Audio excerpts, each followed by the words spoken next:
Well, what a great morning. It's been a really eventful and full week of conferences, and I've heard a lot of compliments, and thank you all for sticking it out with us here at the last closing lunch. We have a special guest speaker today. I'd like to invite Cam Linke. He's the CEO of Alberta Machine Intelligence Institute to come on up, and then also Tracy Gray, who's a senior advisor with Global Public Affairs. And special thanks to Global Public Affairs for being our media and public affairs sponsor for this summit. Let's give them a round of applause.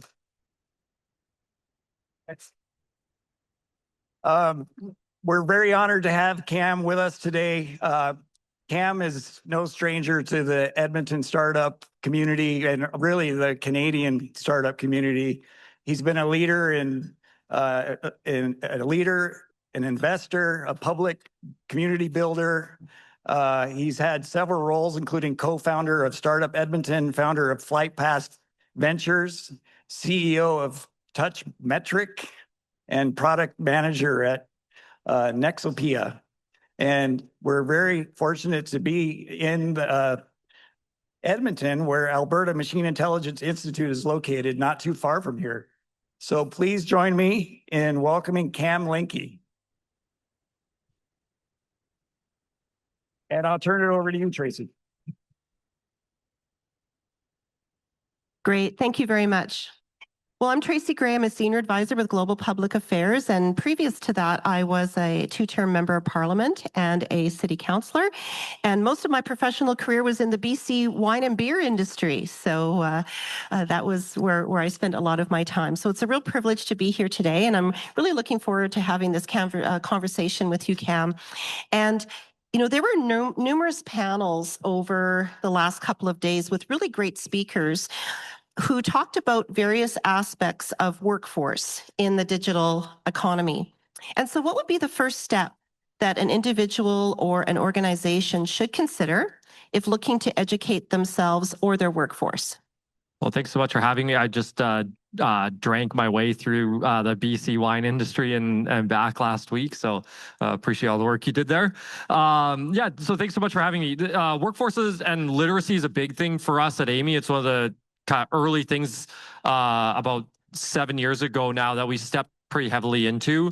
You know, AI adoption is a big thing we talk about a lot in Canada right now, and this piece around it's really hard to adopt something you don't understand is kind of like a common theme across all technologies. So for us, we kind of look at hitting that at a few levels. So we do, from the time people are born through their entire life, AI literacy. We do K-12. We've trained about 6,000 K-12 teachers and gotten from about 100,000 K-12 students.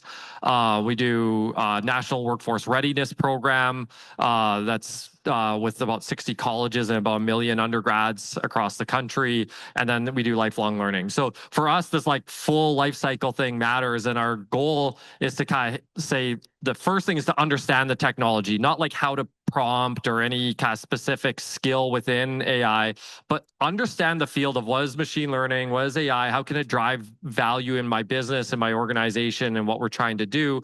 And then from there, start to dive into what the specific parts that I need to know to become a lot more effective. And there's a lot of great tools. I mean, we have an online platform that people are welcome to come check out. But beyond that piece of within your team, really diving in and making sure that your executive and managers have that core AI literacy to be able to make decisions and govern really well is really important. Great, thank you. Well, in this room, there are representatives both from rural and urban communities. So do you see differences with people accessing AI educational services in rural or urban areas and how this may impact their communities?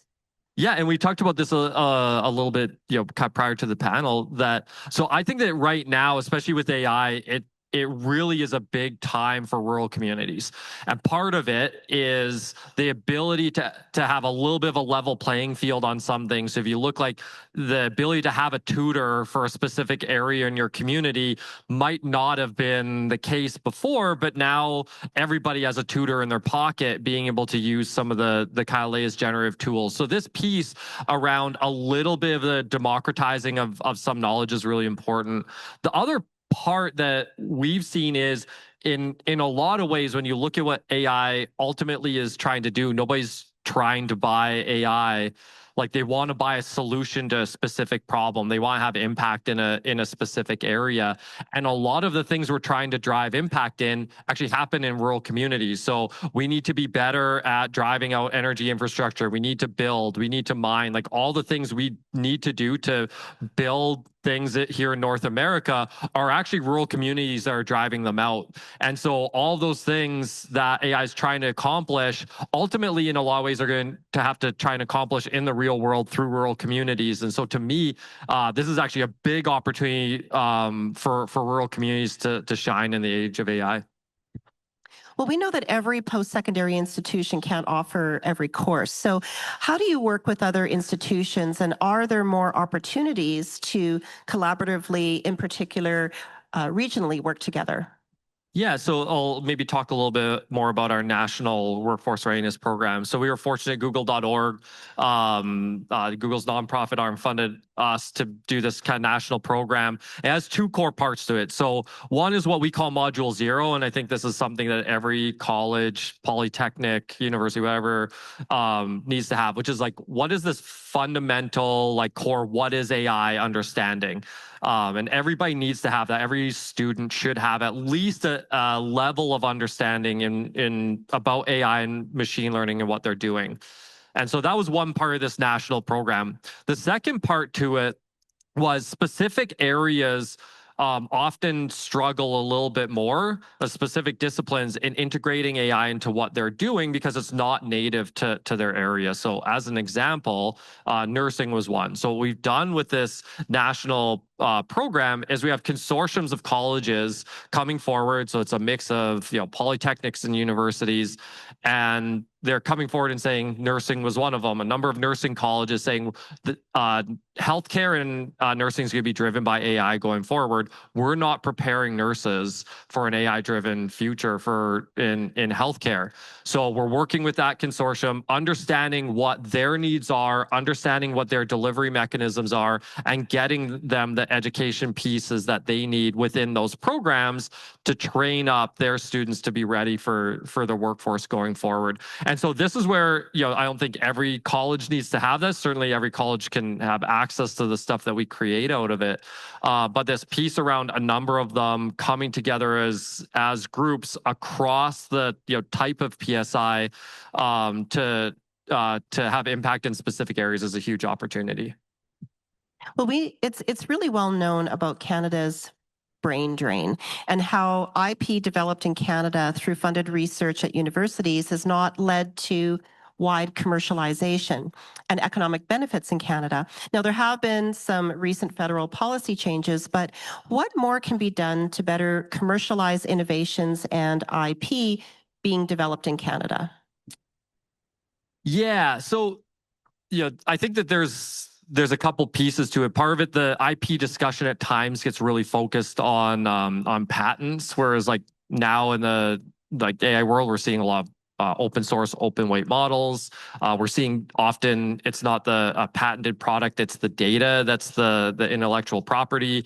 So there's some things that are a little bit outside of the kind of traditional IP world when we look at moving technologies and research into the market.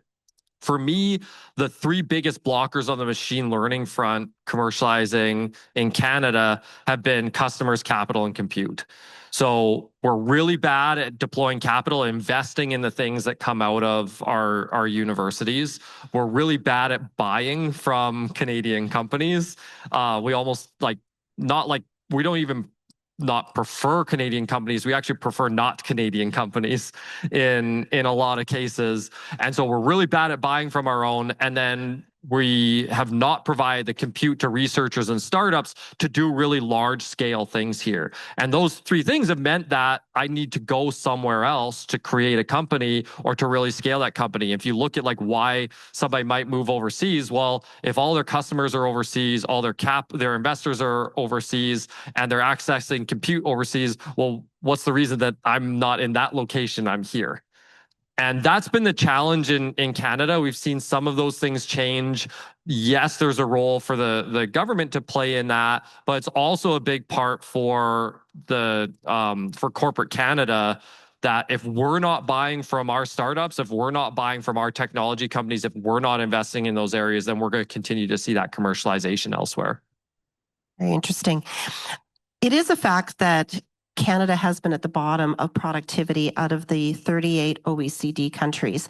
And it was interesting. I recently attended an Institute of Corporate Directors Calgary chapter event where economist Jack Mintz was there, and he spoke about productivity and the need for organizations at the board table to be more comparing themselves internationally as opposed to just within their own regions or maybe sectors. And I believe that you can say probably the same for AI.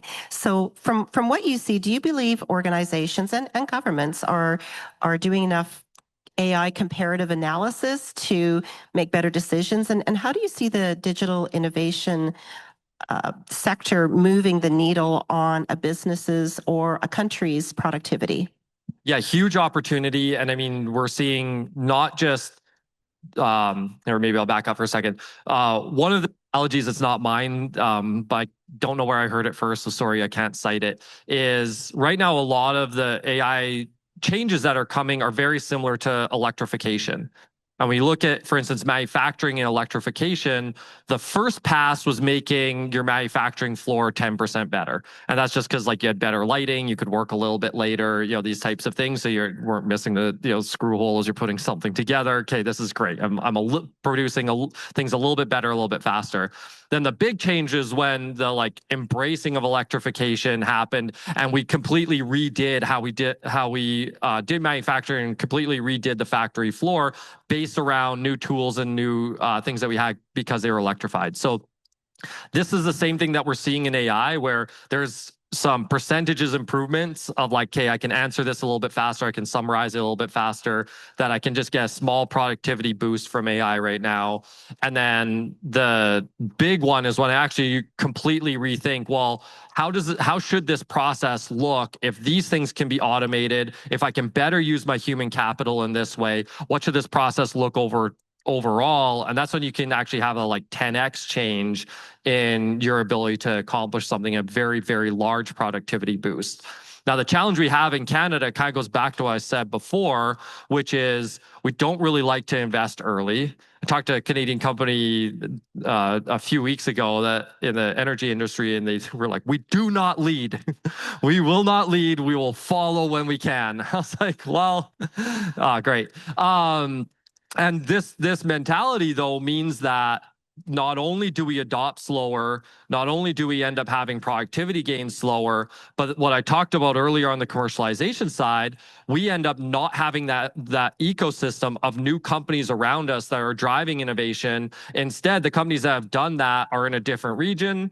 They're building up that capacity around them, and we're a year behind, or we're 2 years behind in doing that. And not only are we behind in productivity, but our ecosystem and our startups around us are 1 to 2 years behind, and we're falling behind that entire life cycle that continues to iterate on each other. So we kind of really need to fix both of those things at once, but companies starting to adopt on the productivity side and then moving into trying to lead here are incredibly important, and we should be benchmarking against that. Thank you. Well, when I was a parliamentarian, we did a study at the Human Resources Committee, which had to do with AI and the workforce. And it was really interesting. One of the parts that came out of that had a lot of witnesses testifying about privacy concerns. And I know that this is something that's talked about quite a bit, not only with workers, but also from the general public. And of course, there's real concerns about deep fakes and other non-consensual privacy violations. And legislators are really grappling with this. So Also on the panel here over the last couple of days, there was an issue of AI anxiety that came up, including around data centers. So, Cam, I want to ask your thoughts on concerns of privacy and AI anxiety. And with the speed of AI innovation, how do you help everyday people understand the technologies and address their real concerns? Oh man. All right. This is a big one. So I think there's a few things we need to look at. We need to get a lot better. Part of it is like my industry needs to get a lot better. We have people who are scaring everyone and also being like, but I'm the only solution. So come buy my thing or support my thing or regulate a moat around me. And I don't think it's helpful to the average person, when their supposed AI leaders are, kind of spreading stuff like this. So this isn't helpful. The other big messaging issue we have in the West is a significant amount of foreign disinformation flowing in around critical infrastructure, around data centers, around pipelines, around large infrastructure projects like nuclear, as an example. Huge amounts flowing in. Because if you're a international, maybe not ally, and you would prefer to slow things down, a great way to slow what another country is doing is get their people to mistrust AI and mistrust the technology while your people do and you can move ahead. So this is a thing that there's a significant amount flowing in right now in this area. And I think we need to be more intentional about combating that. Now, what does combating that look like? So the first one is, I think we need to start to separate some conversations around things. We should be having very clear conversation around how we protect our kids, around when KYC, around when know your customer should exist. Like these very clear regulations should be in place, and expectation around technology companies, in that area. The second one is we do need to have clear conversations around this about what some of the trade-offs are. What we can do on the healthcare side, leveraging AI to bring down the cost of healthcare and increase our impact in the area is huge. We need to discuss what privacy means in that world and how we can balance having very strong privacy regulation, but also having the innovation we need to be able to help with the ballooning costs of healthcare. And so those two things need to happen at once, and we need to move quickly on them to have it. And the last one is we need to be a little bit more intentional about what, for instance, we're doing with data centers.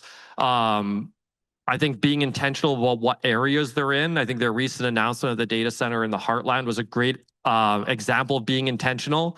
They're already a place where water's being monitored, air is being monitored. It's an industrial zone. This is a clear place where it makes a lot of sense to have infrastructure like that go.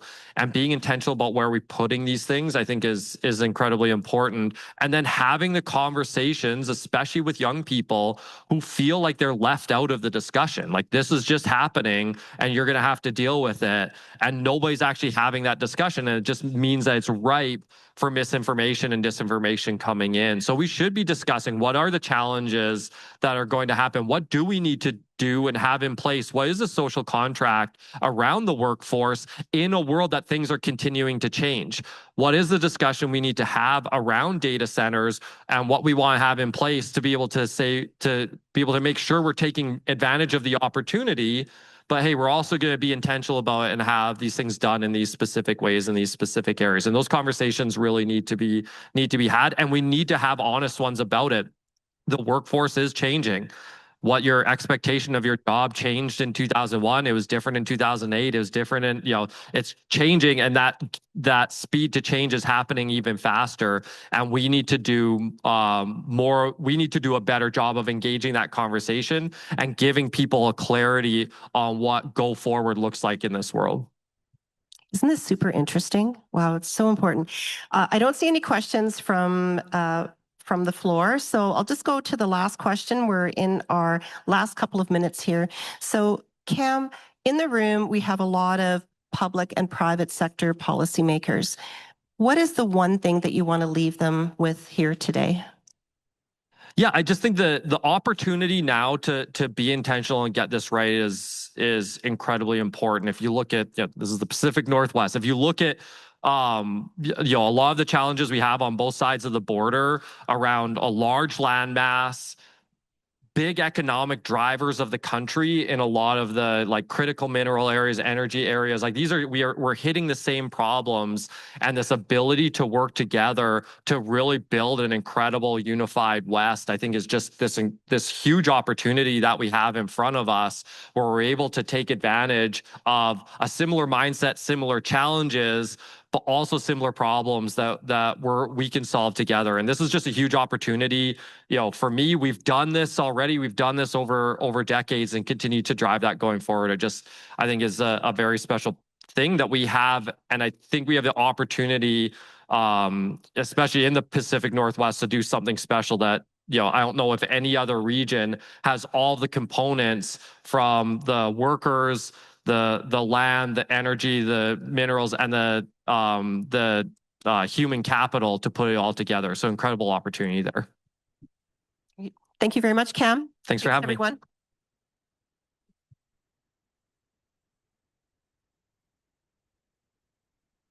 Thank you so much, Cam and Tracy. It's great to have you with us. All right, now we have a special luncheon presentation to recognize our retired Executive Director, Matt Morrison.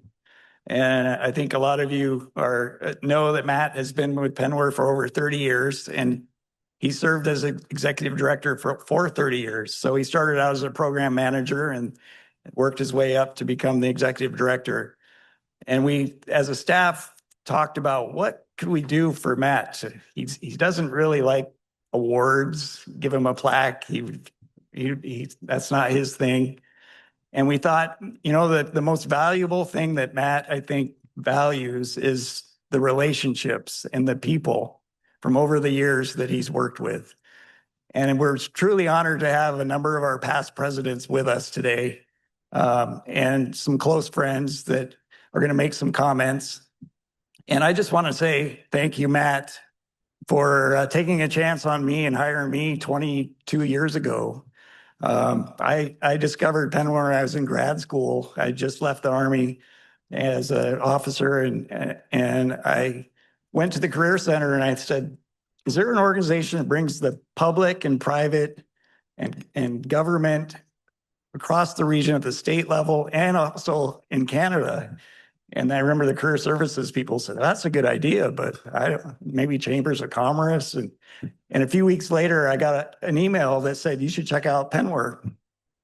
So I went down I made an appointment to meet with Matt, and I assumed this organization probably has a huge building downtown Seattle. It does so much work.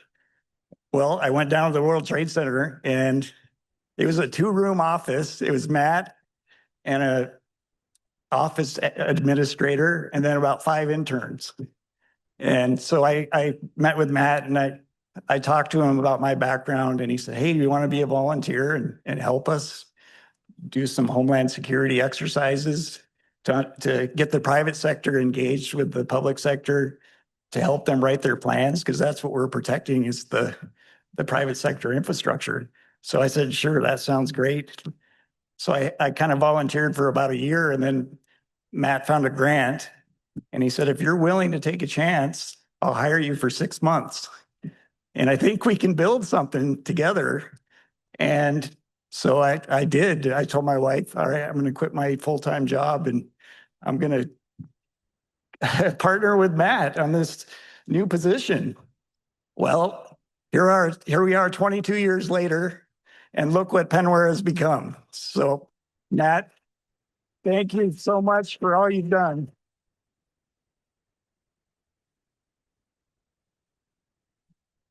So with that, I'd like to invite up Lois Mitchell, who served as the Lieutenant Governor for Alberta. And Lois had worked for many, many years with Matt. I think you co-chaired 2 summits. You also started our Women in Natural Resources Committee and a number of other things. So Lois, please come up, and we'd love to have you say a few words. So please join me in welcoming the Honorable Lois Mitchell.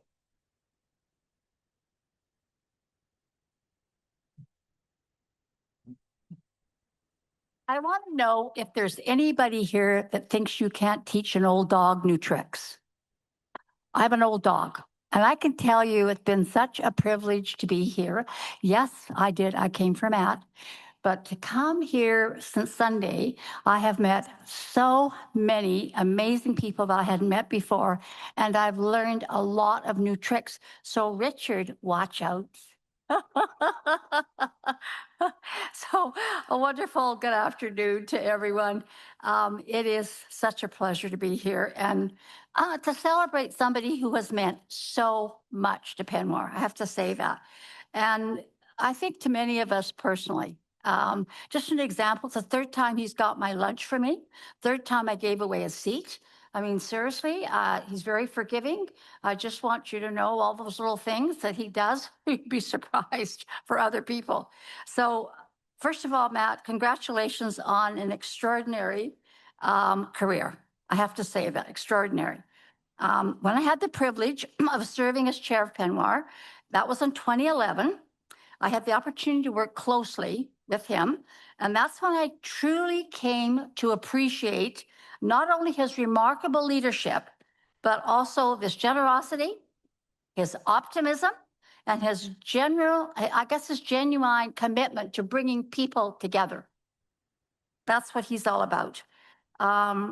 He has guided PNWER, we heard, for all those years with a steady hand while helping strengthen the economic relationship between Canada and the United States. Has anything been more important right now? I'm telling you right now. I've got a number of emails from people. Yes, yeah, absolutely. I got a bunch of emails today. It's really interesting from people that I met here. He has brought governments, legislature, Indigenous leaders, how important is that? Businesses, academics, and community organizations together to solve problems that don't stop at the border. He's always understood that lasting progress comes from relationships built on trust. And I always tell everybody, it's not what you say, it's not what you do, it's how you make people feel that makes a difference in life. As Lieutenant Governor of Alberta, I had the pleasure of returning to PNWER. In fact, you know what? I'm going to be honest with you. I wouldn't doubt that one of the reasons I became Lieutenant Governor was probably the work that I'd done with PNWER. I honestly believe that now, and I think about it. I really do. But when I came back in PNWER to speak when I was Lieutenant Governor, I saw firsthand the respect that people from every jurisdiction had for you, Matt. That's all there is to it. I don't want you to cry, but I don't care if you do.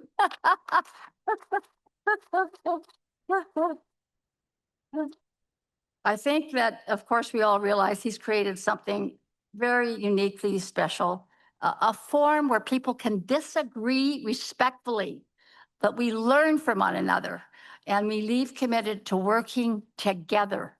And that is no small achievement, let me tell you. On a more personal note, one of the highlights for me each year has been to welcome Matt to our Global Business Forum at the Banff Springs Hotel. And he's been a very enthusiastic participant. And both yesterday's lunch at John Stackhouse and Murat, that's where we first got to meet them, right? We did. I got to talk to them, knowing how much they'd want to be here.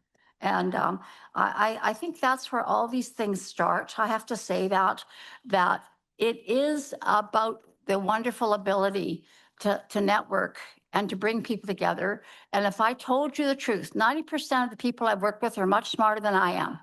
But I really believe in networking. I don't believe in having to get credit. Because lots of times you can do things and you go, well, you know, that was me. You know what? It doesn't matter. Sometimes you'll get credit for doing next to nothing. And that's how it all works out in life. And that's how it's worked out for me.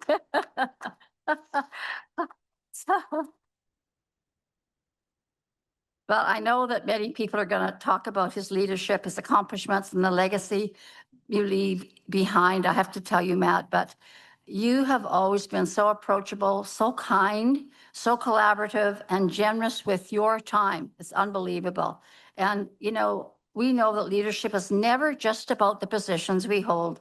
It's about the people that we inspire, the relationships we build, and the doors that we open for those who follow.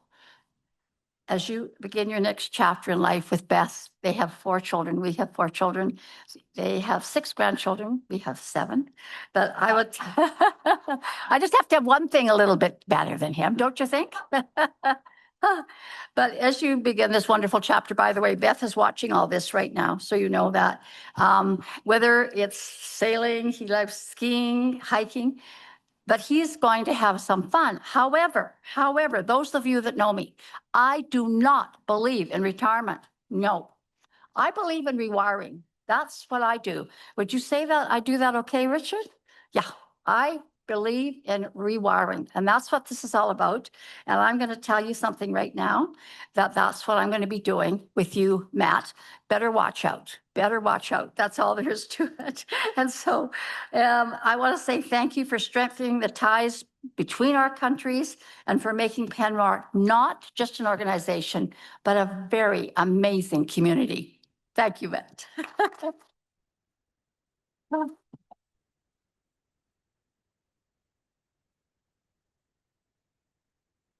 Thank you so much, Lois.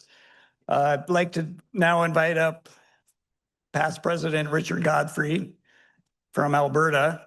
And Richard has a special presentation from our co-founder, Jim Horseman, who was Deputy Premier in Alberta way back in 1991 when PNWER was first founded. And Jim is 90 years old and unable to travel today, but he wanted to send his message and his best wishes. So Richard, please come on up.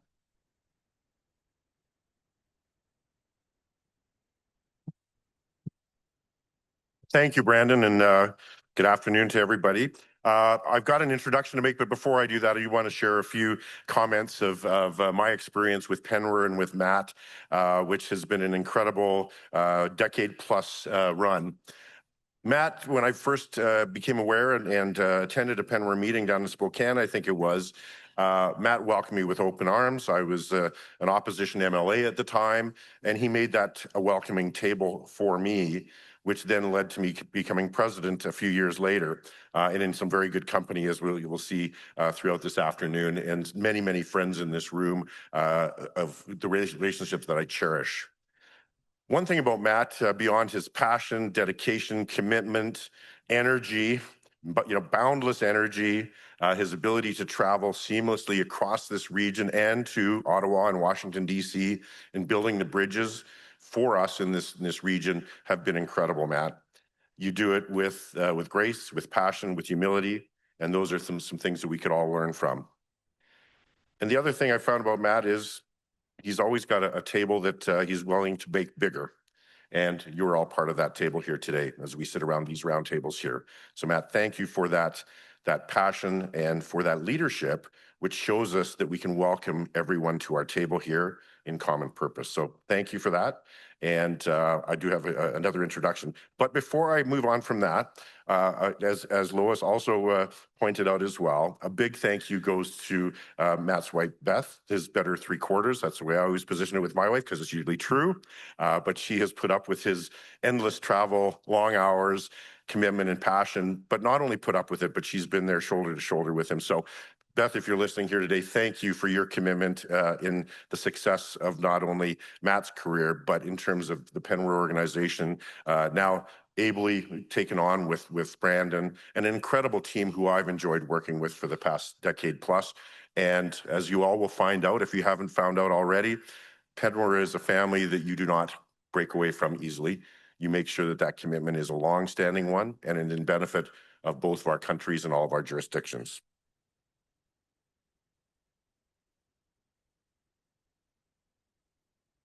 But I'm up here actually for a more pleasant duty, and I hope Jim is able to get online with us today. It's really a privilege and an honor for me to introduce a statesman whose career has been defined by public service, and I think we can all recognize that here because it's also something that many of us have embraced. Regional cooperation was important to him, and an enduring belief that our shared interests are stronger than the borders that separate us. the Honorable Jim Horseman. Give him a clap, guys. I'm hoping he's online right now. And I can tell you, Jim wanted to come up and be here with us, but I told him, Jim, you're going to be with us in heart and spirit and in message, and we will feel you in this room. Jim represented Medicine Hat in the Alberta legislature for 18 years, from 1975 until 1993.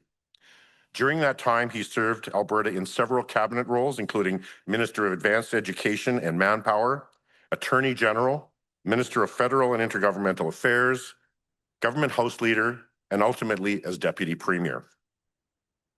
As Minister of Federal and Intergovernmental Affairs, Jim represented Alberta through a pivotal decade of constitutional negotiations and evolving Canada-United States relations. Following his retirement from elected office, he continued that work as Alberta's chief negotiator on the North American Free Trade Agreement. And I was musing that maybe we need his skills, experience, and leadership back at the table yet again. For those gathered here, however, one of Jim's most significant and proud and lasting accomplishments was his foundational role in creating the Pacific Northwest Economic Region. Working closely with Washington State Senator Alan Bluchel and his legislative leaders on both sides of the border, Jim helped transform an ambitious idea into a formal statutory partnership that endures to this day. Established in 1991 with not overwhelming support from legislators across the original 7 jurisdictions, PNWER created a new model of regional cooperation, one that brought together provincial, territorial, and state governments around common economic interests, shared opportunities, and shared challenges. Just as importantly, Jim understood that meaningful regional progress required more than government-to-government dialogue.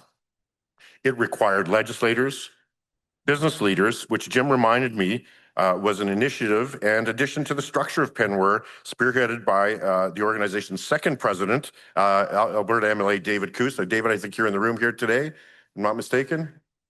There he is. So big shout out from Jim to you, David, for recognizing that the strength of not just elected leaders, but the private sector was very, very much important to it. And of course, our community and organizational partners working together pragmatically on trade, transportation, energy, workforce development, and regional competitiveness. That vision, gratefully, and thanks to Jim, remains at the heart of PNWER today. Jim Horseman's legacy reminds us that borders need not be barriers, that relationships matter, that determined leaders can build institutions whose value endures literally for generations. Ladies and gentlemen, please join me in warmly welcoming a virtual message sent to us this morning from a great man, my friend, our friend, and visionary leader, Jim Horseman. Let it roll. My name is Jim Horseman. I live in Medicine Hat, and I have since I graduated from university and began my practice of law here, and went on for many years and represented Medicine Hat in the Alberta legislature for 5 terms. PNWER came about because I went to a conference of U.S. state legislators in Florida. And there I met a state senator from Washington State. And we hit it off. And we started talking about our region. Medicine Hat, of course, being part of the Pacific Northwest, as so was Washington State. So from that original discussion, we started talking to each other about how we should have much more collaboration between us. And from that, PNWER ended up being what it is today. From 2 of us getting together and becoming friends across the border, that's why we are where we are. It started out 2 people, didn't know each other beforehand, but we liked each other. And as I say, I use the word friend because that's a very, in my view, one of the most powerful words in the British English language. Well, I think it's a golden example of how collaboration between friendship, of legislators who have similar concerns and how they can discuss those issues. And I hope, quite frankly, that those who are now in powerful office would take a look at PNWER and see how successful it has been in terms of collaborating and becoming friends with each other across those borders. And as I say, I use the word friend because I think it's one of the best words we can possibly acquire. The best memory was getting it started and meeting in Florida, of all places, talking about how the Pacific Northwest should have a better voice within the whole of the North American continent. And so that's what I think is important. Well, I think he was a great choice for the leadership role that he played because he understood the region and the people who were in it. And then, of course, it expanded. One of the last things I had an active role to play in after actually I was retired, but I helped assist Saskatchewan in its membership application. And I supported them in that as they were moving to join in the organization. So I felt good about that. Even though I was long out of public office, they still came to me and asked for advice. And so I was happy to. And I grew up in Moose Jaw, too. That's another. I got a lot of feeling for Saskatchewan, including the Rough Riders. I think he should look back on a successful role in a leadership role as a working with the elected people.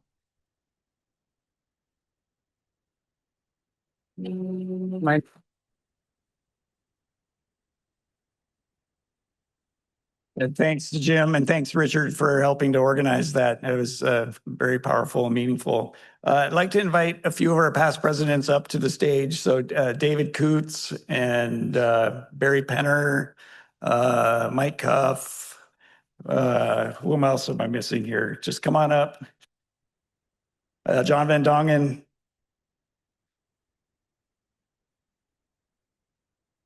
And I also want to acknowledge former Minister of Energy, Mel Knight. He is here, past president from Alberta. Where are you, Mel? Thanks for being here. So go ahead and grab a chair. Sure, if they want. Yeah.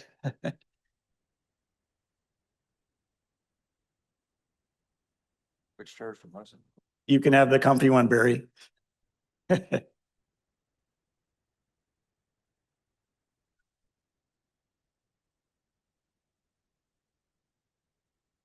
So I've asked all of these past presidents to come and say a few words, and there are many, many other past presidents that have been involved with PNWER, and it's such an amazing feat to have so many past legislators come and still want to be part of this organization. So maybe David Coots, you can start off and make a few comments about Matt and tell us about your second president, I think, of PNWER. Well, thank you very much. It's an honor to be here. And for some reason, when I look across this room, I'm not surprised at what has happened with this organization. You've just heard from the Honorable Jim Horsman about how it began. With two people, an idea. They brought that idea to each legislature. It was endorsed by US legislators and endorsed by Alberta and British Columbia to get it started. Actual legislation that started the concept of working together to make sure that we understood each other and what effect we can have or should have within our region, within our communities, on the world. Jim Horsman was my mentor in 1993.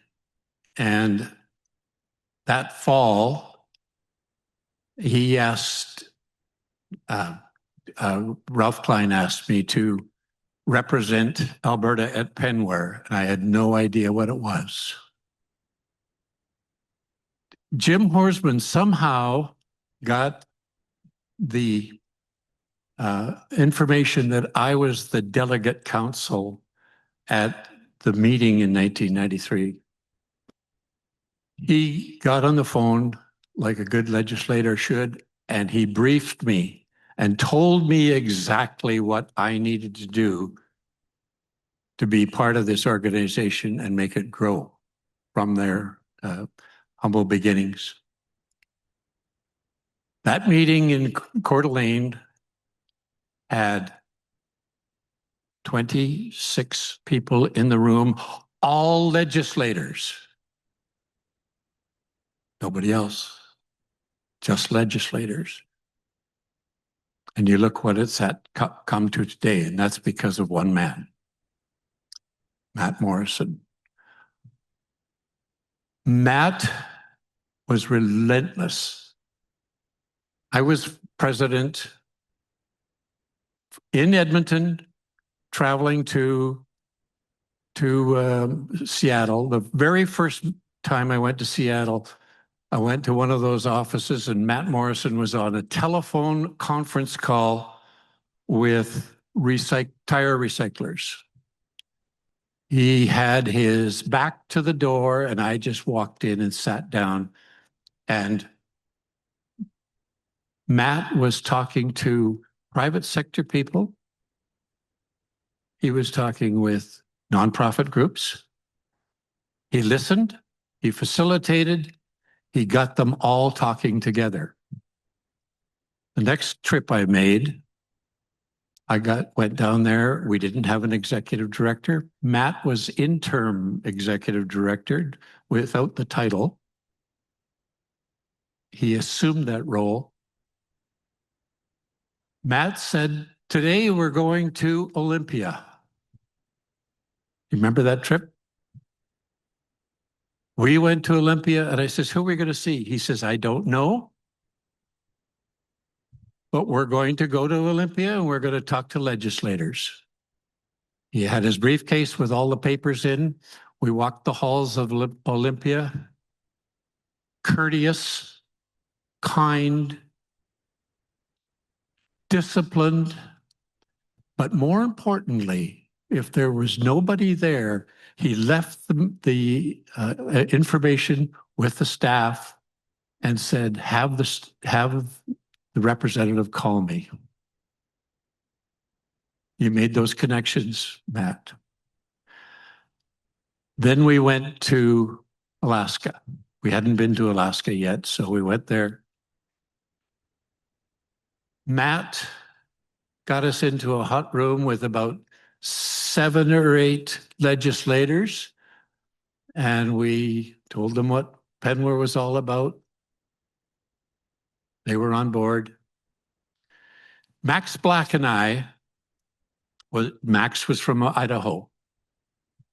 Max and I got out of the hot room and we said, let's go for a walk. So we walked up to the up the street and cool off.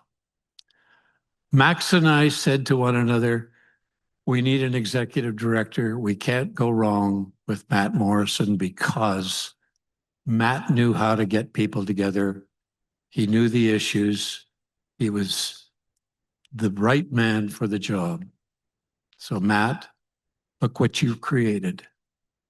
You, your family. I hope that you look at this as a legacy that not very many men have accomplished in their lifetime. It's something that you should be very proud of, and I know you are. And I thank you for, first of all, being my friend. I thank you for endorsing the private sector, which I was pushing on you, but I didn't need to push very hard because you had it figured out. Ladies and gentlemen, we owe this man a tremendous amount of thanks for being an example of cross-border initiatives that bind us together instead of separating us. Matt, well done. Thou good and faithful servant.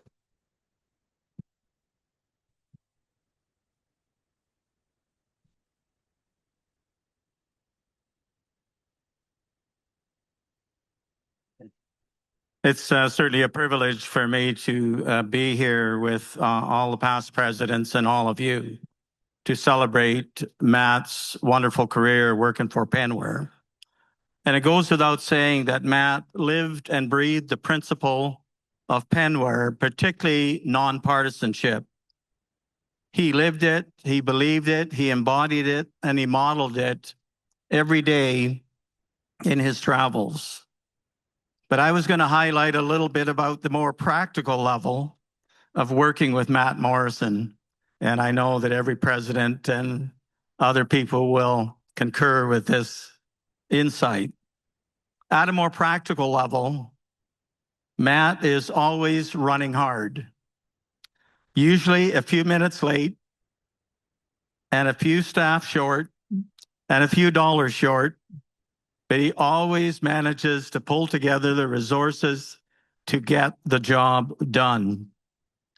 And he had the ability to press anyone into service on very short notice and improvise in ways that I have rarely seen duplicated anywhere. Matt has an amazing ability to open doors. The doors of legislators, directors, cabinet ministers, business people, senior public servants. And Matt, I have to admit, I truly enjoyed all of the trips we went on to Washington, D.C., to Ottawa, to our state and provincial capitals, if for no other reason to watch you in action. It was really a lesson in networking. But one memory that Matt kind of reminded me about this morning that I recall very well was in Edmonton 20 years ago, in 2006, when we had a PNWER meeting here and we had the Secretary of the United States, Michael Chertoff here, the Director of Homeland Security at the time, which was a new organization over the last previous years, and the Honorable Stockwell Day from our federal government responsible for the Canadian Border Services Agency. And about a half an hour before this roundtable was scheduled to begin, Matt pulls me aside and he says, I want you to chair this. And I said, chair this?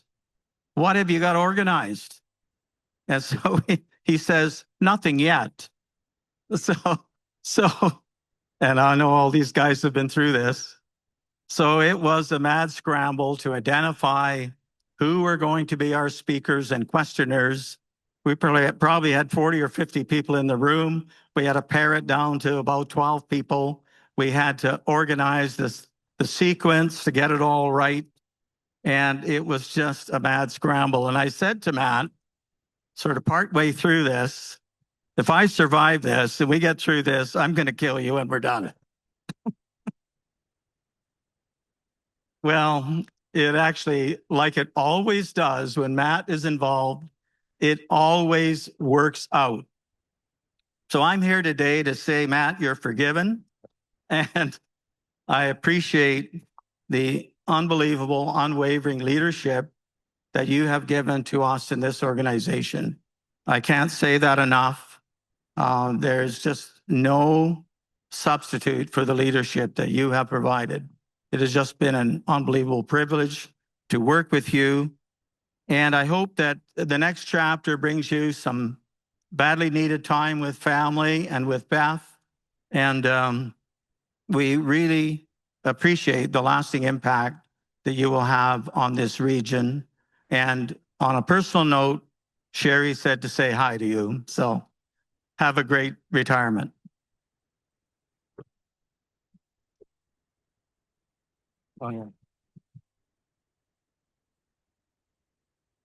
Maybe Barry, we can hear from you next. If the mic is on, it is.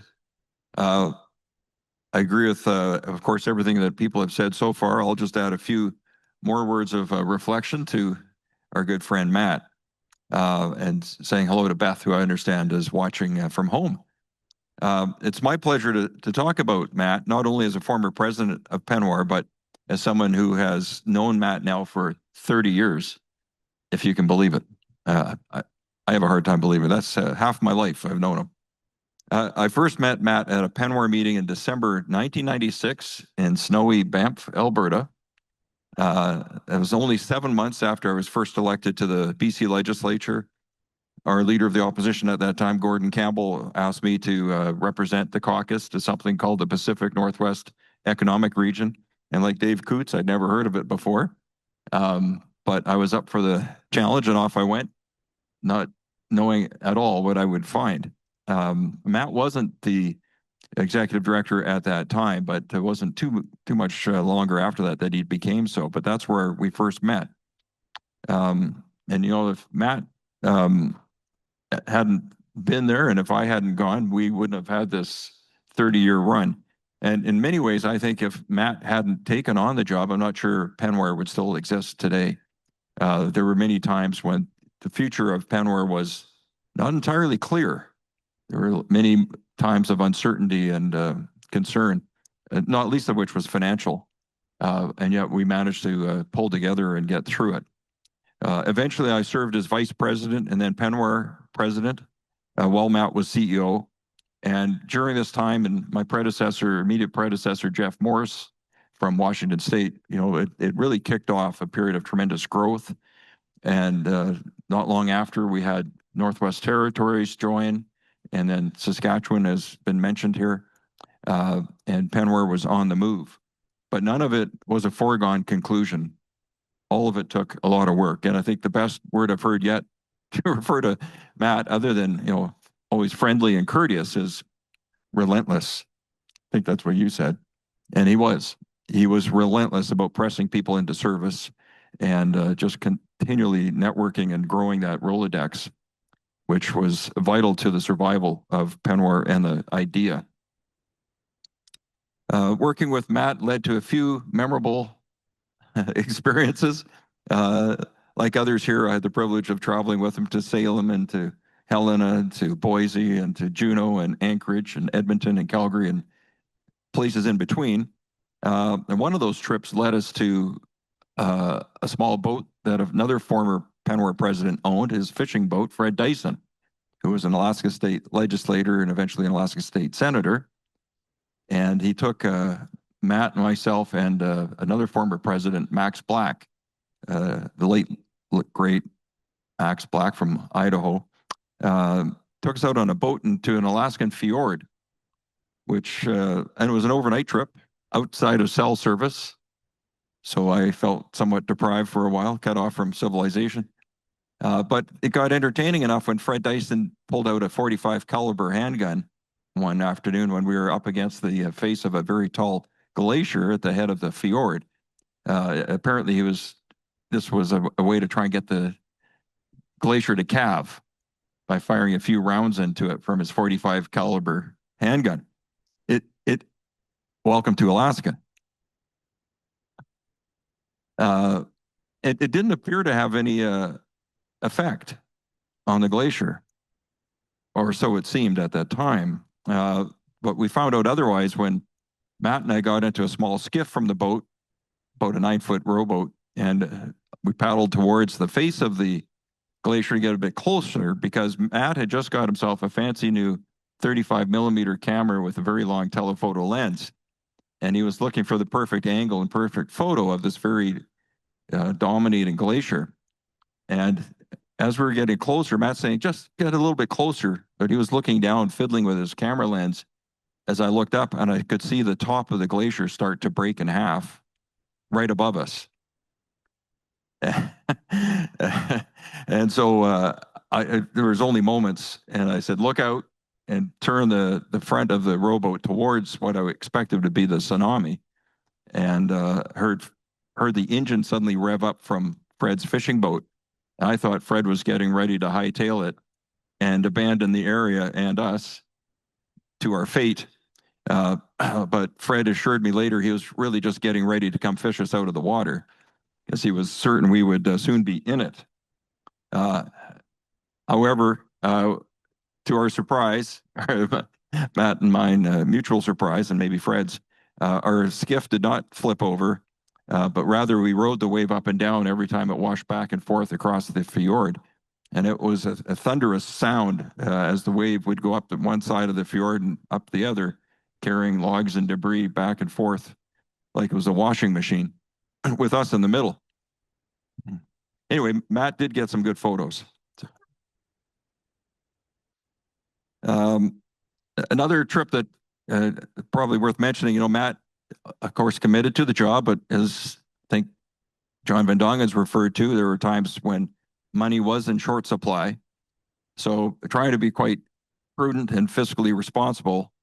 On one particular trip to Washington, D.C., Matt thought he would save us some money by selecting a hotel that was maybe not in one of Washington, D.C.'s preferred neighborhoods. This became apparent to me when I got in the taxi and told him where we were going. And the guy looked back and said, "What? Are you sure?"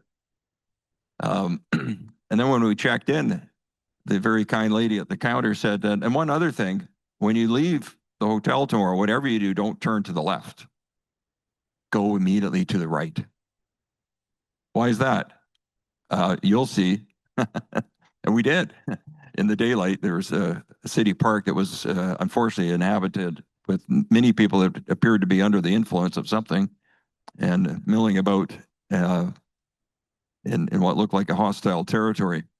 I remember we were hungry and we wanted something to eat, but unfortunately the restaurant was permanently closed, and the restaurant made even more apparent by the heavy chain and rusty chains wrapped around the door to the restaurant in the hotel. But I thought this will be okay. We'll go for a swim because the advertising said they had a pool. Oh, they did, all right. It was empty of water, cracked bottom showing the cement was falling apart. But oh well, at least we'll get a good sleep, I thought, until I got vibrated out of my bed from the sound of it seemed like a military helicopter hovering overhead, and suddenly a spotlight in my room through the window, and a very loud voice on a loudspeaker saying, "Come out with your hands up." I jumped to the window, looked out, and there was somebody that the police were interested in the bottom of that pool. They had evidently jumped over the back fence of the hotel, was being chased, and was trying to hide out behind our hotel in the empty pool. So afterwards, I started, to Matt's horror, I started referring to that place as the Stab and Stay. But it just illustrates, the efforts Matt would go to try and save PNWER some money, which is something I appreciate. So those are just a couple of the things I think about that were kind of a bonding experience for us. But on a more personal level, our relationship, transformed into a friendship. I was honored to get to know Matt's wonderful family, and I can attest to his commitment to his kids and his wife, as well as their commitment to him. They are a very close and loving family, and it's wonderful that they've been able to lend Matt to us as much as they have over the years, and that Matt's been able to make not just PNWER work, but his family work. That is really a sign of success, in my view. I do remember one time I was able to persuade you to take your family from Kirkland to come join me at Manning Park, do some camping. in a place I used to be a park ranger in my younger days, and it was a honor to get to show you and your kids around one of my favorite stomping grounds. And all I could say is, it's been a wonderful ride. And I know that while your time with PNWER is officially over, you'll never be too far away, because just like you, we won't let you get away with it. You're going to be on call and on standby and pressed into service. So thank you for your persistence, your relentless commitment to cross-border cooperation, your friendship, and your belief in improving things in our region for everyone's benefit. Congratulations.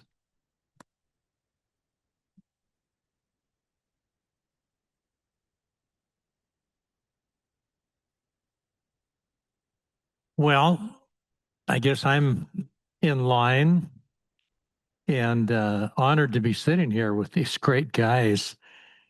I've been kind of hoping that I don't start blubbering, because it is an emotional time. But I'd like to start by saying, how would you describe Matt Morrison?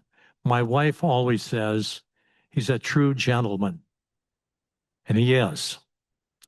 I always think of him as a true diplomat, and he is. And he lives like a Christian. We've never talked about church, and it just never came up. But whether he goes to church or not, he lives like a Christian. He acts like a Christian. He does like a Christian. And for Matt, the way he lives his life, it seems to me, it's the race, it's the experience, it's the doing. By the time it's done, he's lined up on something else or several something else's. He doesn't waste a lot of time. And I thought I'd throw in a couple of things I've learned about him over the years. And I've been in PNWER 16 years now, managed to stay pretty active. I fought to get the PNWER appointment.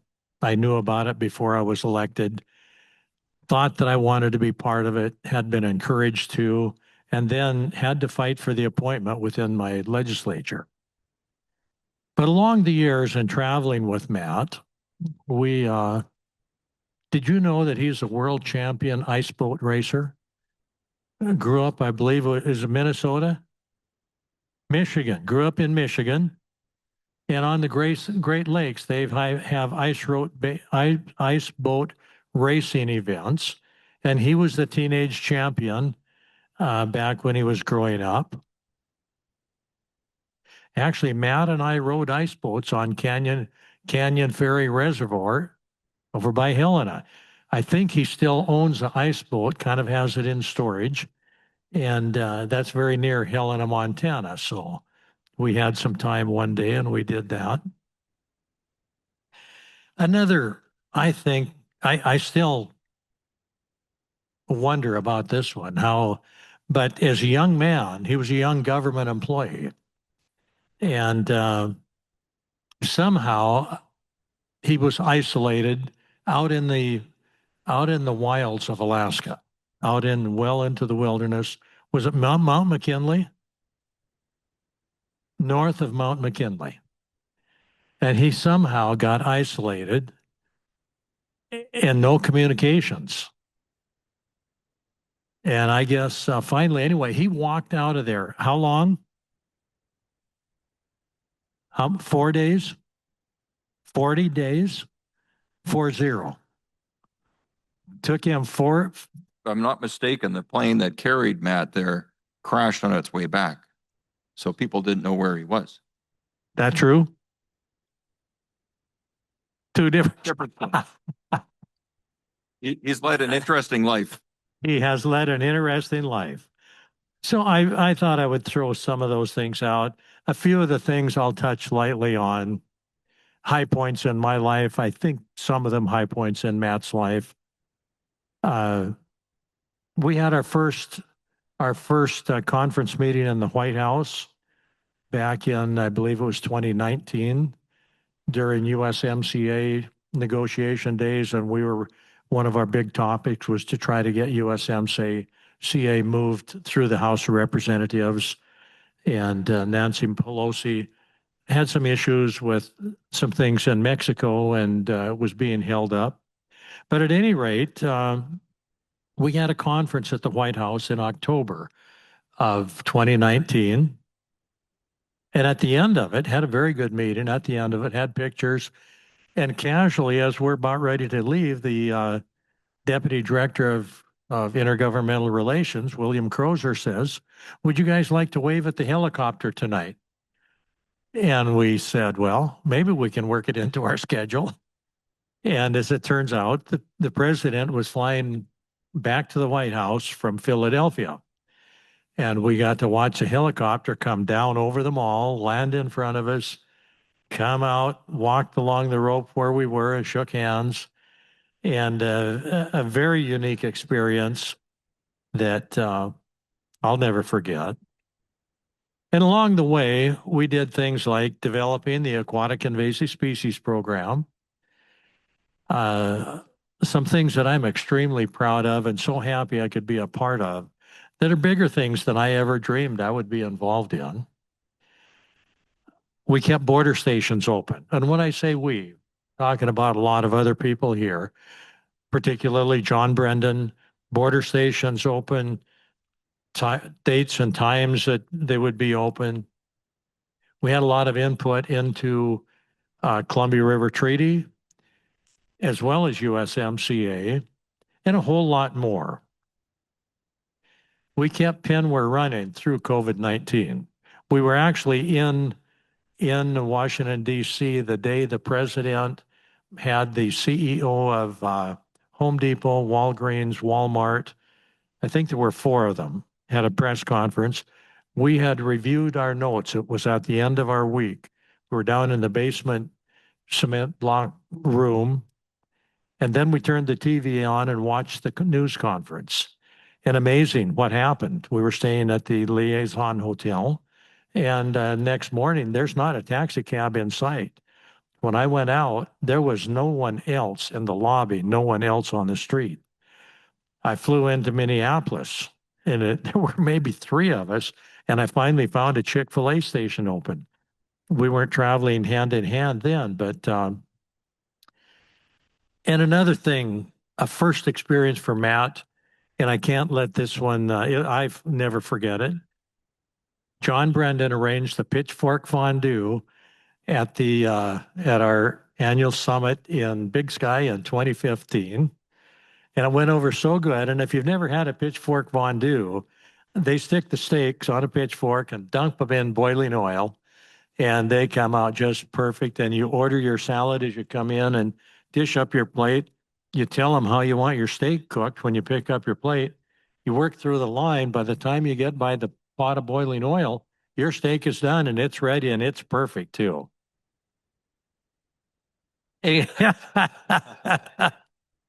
So that's John Brendan, by the way, if anybody didn't know. So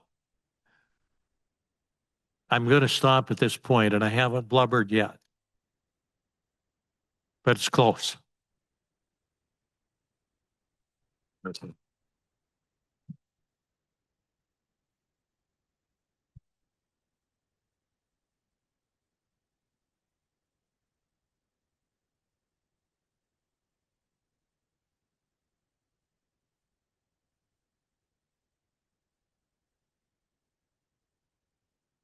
Yeah. Well, thank you. This was very moving, and to Beth and all my family, thank you, because really my kids grew up on PNWER. They came and made packets every year, and it was really a great way to raise kids who understand something about ethics, credibility, and honesty. And that's really the biggest thing for me, is working with these bright stars all across the region. I feel like these constellations that God has put in my life, and making connections and the synapses, and it's always so exciting to see what happens from that. And thank you, each one of you. I have lots of stories, but the time is gone. So, oh yeah, but well, I have to. Okay. Anyway, I think as we rebuild and refresh the Canada-U.S. relationship, PNWER has a great instructive place all across North America. We have to build trust. Nothing happens without trust. And trust is built through regular friendships. Oh my, what's this? Oh, beautiful book. But you're right, there's no retirement. Anyway, thank you. Beautiful. Thank you so much. And yeah. Thank you, Matt. Thank you for your service. Let's have a photo over here with all our past presidents. And Mel, why don't you come up too? Where are you?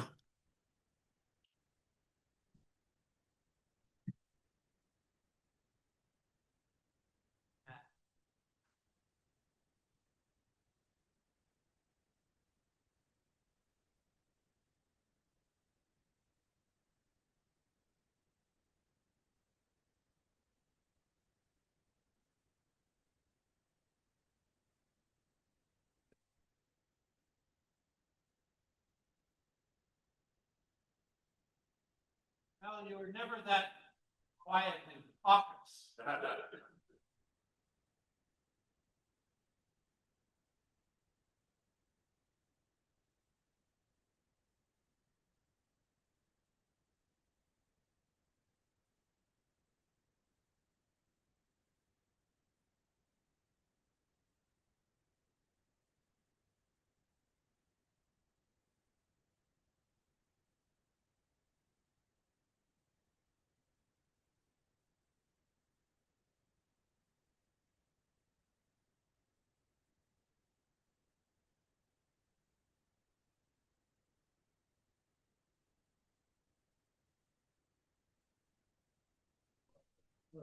Yeah.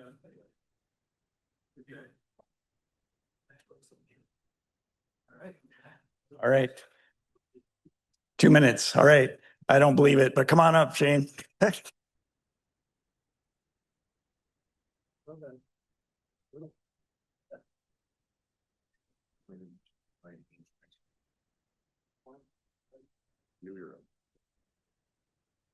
foundations of great future.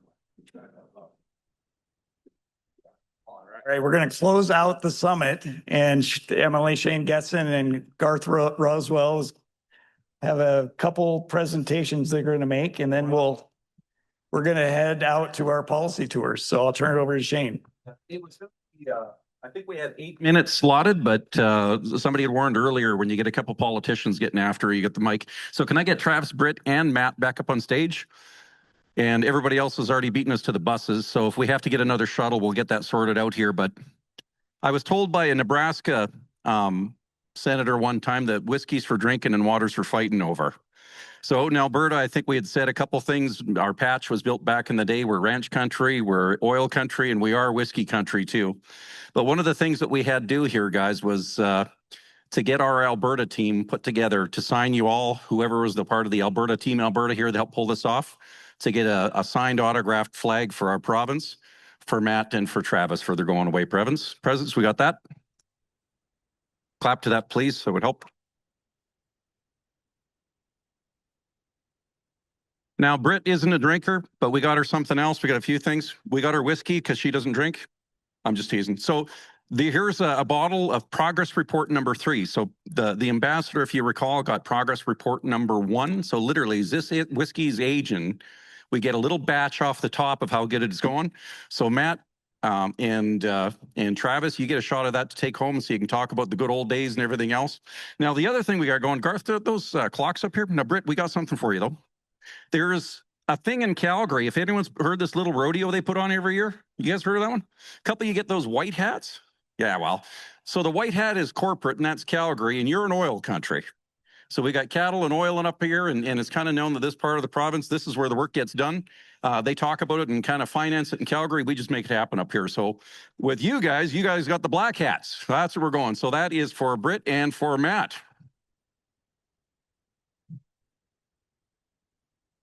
Now, Britt, not to leave you out, I know you're talking about package in place. We got you a little Alberta flag. That'll fit in your packaging. And last but not least, we just changed our time zones. So I think we're all kind of syncing up here. I had these made up. This is my MLA logo. There's a little into that. It's got basically our provincial emblems. Travis, you're not getting out free, Scott free on that one. Pass that one down. What we have here is the provincial shield. So that has everything that's about our province. You guys see that? It's done in black gold because that's to remind us of our energy and the prosperity that we have in our province. Our motto is strong and free. The mammal that we have is the ram, and you've met me. We're a little rammy, so I think that kind of works. And then the swords behind it are for standing up for our friends, family, and the relationships, and quite frankly, for what's right. So with that, you've got your complete Alberta pack. If you ever miss us, to come on back, you know your pathway. You go on Alberta time. It's strong and free time. You got your flag. You get a little shot of whiskey. We'll figure what we do for you for that. But bottom of our heart, our team, Garth, thank you so much for coming up here and being part of it. And if you're not aware, we like Saskatchewan so much that we're the surrogate province for where you hold your AGMs when you're a president. If something happens, we will be glad to take your money, especially if it's USD. You all come back anytime. We'll host Idaho, BC, the whole federation. We'll hold your conferences here and we'll host you like we did here. Garth, please say a few words. And I want to thank everyone here, and Matt's team and everyone that run this conference did a great job, which I think is the normal thing that happens, right? So I appreciate that, and well deserved. All you guys have a good time. Now, one thing I'm going to ask, and one last thing: who's coming to the reception tonight? All right, back by popular demand, we still have our auctioneer. We are going to auction off some extra whiskey because what happened as soon as the ambassador toasted us with bourbon, the entire whiskey industry got a hold of us and said, that's not right. We got to sort this out. We got a bunch of Alberta whiskey to go around tonight, so don't be late for that.